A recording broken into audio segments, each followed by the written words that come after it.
Hello বন্ধুরা, নতুন একটি ভিডিওতে স্বাগত। অন্নপূর্ণা ভান্ডারের রিসেন্ট আপডেট নিয়ে আবার চলে এলাম। চলুন শুরু করা যাক ভিডিওটি। অন্নপূর্ণা ভান্ডারের অনলাইন অফলাইন দুটোই অ্যাপ্লিকেশন চালু রয়েছে এবং অনেকেই জানাচ্ছেন এই অ্যাপ্লিকেশন করার পর এই রকম স্ক্রিনে দেয়া একটি এসএমএস পাচ্ছেন। এটা কি লেখা আছে এসএমএসটায়? অন্নপূর্ণা যোজনার অধীনে আপনার প্রাপ্য অর্থ ৩,০০০ টাকা প্রদান করা হয়েছে পশ্চিমবঙ্গ সরকার, মানে পশ্চিমবঙ্গ সরকারের তরফ থেকে এই এসএমএসটি এসেছে।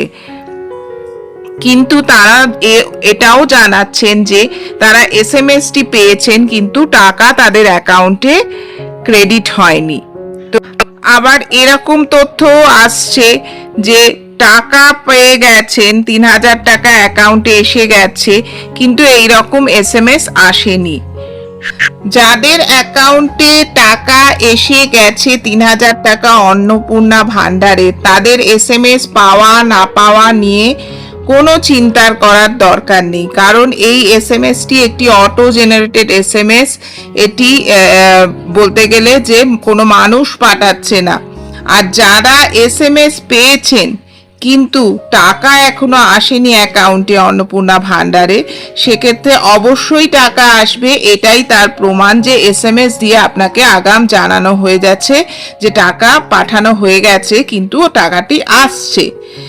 সুতরাং এসএমএস পাওয়া না পাওয়া নিয়ে বিভ্রান্ত হয়ে লাভ নেই। আপনার যদি অ্যাপ্লিকেশনটি অ্যাপ্রুভ হয় অন্নপূর্ণা ভান্ডারের জন্য, সেক্ষেত্রে আপনি ৩,০০০ টাকা অবশ্যই পাবেন। আর আরেকটি কথা হচ্ছে, এখনো পর্যন্ত সেভাবে অ্যাপ্রুভড হলো কিনা অ্যাপ্লিকেশন অন্নপূর্ণা ভান্ডারের স্ট্যাটাস চেকের কোনো পদ্ধতি চালু হয়নি। আপনি বিডিও অফিস বা লোকাল পঞ্চায়েত বা আপনার পৌরসভার অফিসে গিয়ে খোঁজ নিতে পারেন, তারা তাদের অ্যাকাউন্টে লগ ইন করে তারা বলে দিতে পারেন। আশা করি ভিডিওটি ভালো লাগলো এবং আমিও বোঝাতে পারলাম। ভিডিওটি ভালো লাগলে চ্যানেলকে সাবস্ক্রাইব করে পাশে থাকুন আরও আপডেট পাওয়ার জন্য। ধন্যবাদ।